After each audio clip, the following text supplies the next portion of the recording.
Hello, my name is Bill Cahn, and this session is titled My Cymbal, named C# minus 4.5 F. I've been a member of NEXUS, the Toronto-based percussion group, since the ensemble formed in 1971. I was also the principal percussionist in the Rochester Philharmonic Orchestra from 1968 to 1995. When playing in the percussion section of an orchestra for up to 5 hours every day, it's possible to learn a lot about the sounds of percussion instruments, especially cymbals. A lot of the fun of playing in an orchestra is selecting just the right cymbals to fit in appropriately with every passage in the orchestra's music. Over the years, I've acquired a lot of cymbals from which to choose, cymbals of different sizes, weights, and sound characteristics. To most people, the sound of one cymbal is pretty much the same as that of any other cymbal.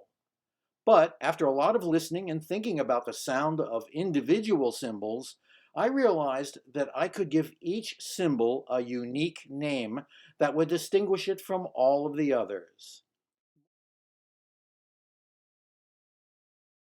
Following a NEXUS performance in New Brunswick, Canada, we visited the SABIAN factory and I found a beautiful 18-inch cymbal weighing 4 pounds. It became my go-to suspended cymbal for much of the standard orchestra repertoire. I named the cymbal C# minus 4.5 F. How did I arrive at that name? Let me explain. While listening to cymbals day after day for years, I noticed that there are at least 3 aspects of every cymbal sound that I could clearly perceive and measure. The first aspect is the fundamental pitch of the cymbal, which is the lowest and longest ringing tone. Aspect 2 was the duration of the cymbal's white noise, the very high cluster of overtones that create the cymbal's characteristic sh or s sound. The third aspect is the presence of mid-frequency overtones, the array of pitches that can be clearly heard after the white noise fades away.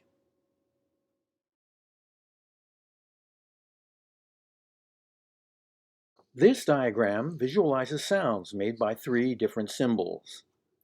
In all 3 examples, the fundamental pitch is represented by the low blue line from left to right. In all 3 examples, the white noise is represented by the closely spaced red lines in the upper half of the spectrum.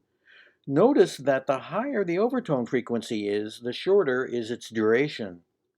In all 3 examples, between the fundamental and the white noise, there are green lines which represent low and mid-frequency overtones.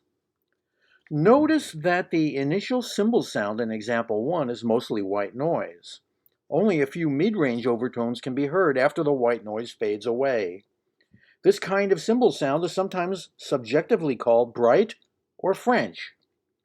The cymbal sound in example 2 has more mid-range overtones, which are clearly heard after the white noise fades away.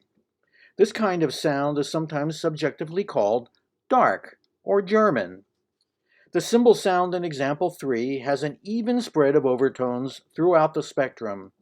This represents the kind of sound I often seek in orchestral suspended cymbal parts in order to blend into the orchestra's sound, especially in tutti passages. My cymbal, C# minus 4.5 F, is a full spectrum cymbal. I will now strike it with a yarn mallet and let it ring for about 45 seconds. Depending on the sound quality of your device, the sound will of course be different from hearing it live, but it will give you a pretty good sense of the time necessary to hear all 3 of the cymbal's sound aspects.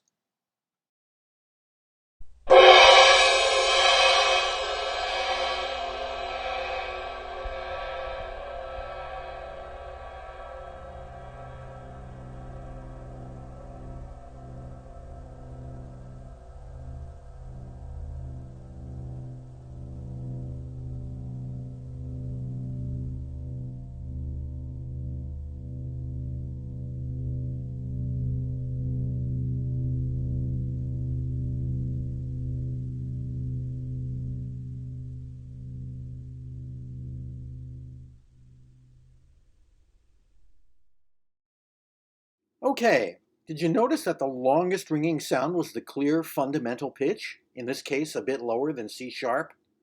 That's why the first part of this cymbal's name is C# minus. In much of the orchestra repertoire, the sound of a cymbal with a long white noise is preferred. The duration of the white noise can be timed with a stopwatch.